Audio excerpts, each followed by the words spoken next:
2 महीने के बच्चे को 16 करोड़ रुपए का इंजेक्शन चाहिए। আপনারা কি কখনো মানুষরূপী পশু দেখেছেন? যদি না দেখে থাকেন তাহলে আজ দেখে নিন একজন মানুষ ঠিক কতটা নিচে নামতে পারে। কতটা নোংরা মানসিকতা থাকলে 1 বছরের অসহায় নিষ্পাপ শিশুর অসুখ নিয়ে কেউ মজা করতে পারে।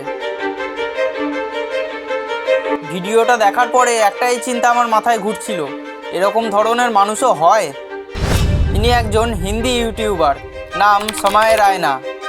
আপনারা শুনে থাকবেন সময় রায়নার ইন্ডিয়ান গড লেটেন শোতে রণবীর আলহাবাদিয়া বাবা মাকে নিয়ে নিকৃষ্টতম নোংরা জোকস বলে সমালোচনার মুখে পড়েছিল এবং তার এই জোকসটা এতটাই খারাপ ও কুরুচিকর ছিল যে খবরটা স্বরাষ্ট্রমন্ত্রী অবধি চলে যায় ও সময় রায়নার ওই নোংরা শোটা আপাতত বন্ধ করা হয়। কিন্তু এবার তিনি সব সীমা ছাড়িয়ে গেলেন। রানাঘাটে রশ্মিকা দাস নামের ফুটফুটে 1 বছরের শিশুর মারণ রোগ নিয়ে যে নোংরা হাস্যরসের প্রদর্শনী করা হলো সেটা দেখলেই গা জ্বলে যাবে যে কোনো মানুষের। রশ্মিকা দাস এই নামটা আজ গোটা ভারতবর্ষ জানে। 1 বছরের এই ছোট্ট ফুটফুটে শিশুটি আজ জীবন মৃত্যুর সীমানায় দাঁড়িয়ে আছে, কারণ শিশুটি স্পাইনাল মাস্কুলার অ্যাট্রফি নামের ভয়ঙ্কর এক রোগে আক্রান্ত। এই রোগের চিকিৎসার জন্য দরকার 16 কোটি টাকার একটি ইঞ্জেকশন। 16 কোটি টাকার ইঞ্জেকশনটি যদি তাকে 6 মাসের মধ্যে দেওয়া না হয় তাহলে সে আমাদের মধ্যে থেকে হারিয়ে যাবে সারা জীবনের জন্য।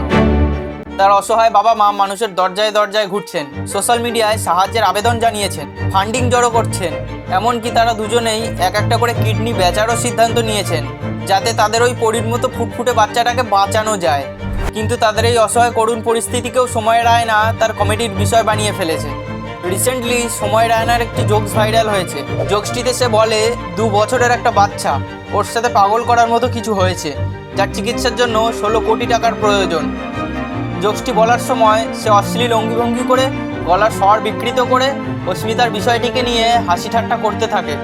এরপর তার সামনের এক মহিলা দর্শককে বলে যে, ম্যাম আপনি বলুন তো, যদি আপনি ওর মা হতেন আর আপনার ব্যাঙ্ক অ্যাকাউন্টে 16 কোটি টাকা চলে আসতো তাহলে তো আপনি আপনার স্বামীকে বলতেন এভাবে আমাদের অ্যাকাউন্টে টাকার পরিমাণ বাড়ছে।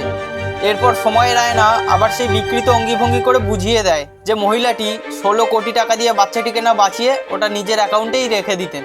এখানেই শেষ না, সময় রায়না এটাও বলেছে যে বাচ্চাটি যে বেঁচে যাবে এর তো কোনো গ্যারান্টি নেই। 16 কোটি টাকা খরচা করে ইঞ্জেকশন দেওয়ার পর বাচ্চাটি যদি মারা যায় তখন কি হবে? বাচ্চাটি যদি বেঁচেও যায় তারপরে বাচ্চাটি বড় হলে নাকি এর থেকেও বেশি খারাপ হবে। এরপরে আর কি বলেছে সেটা সময় রায়নার মুখ থেকেই শুনে নি।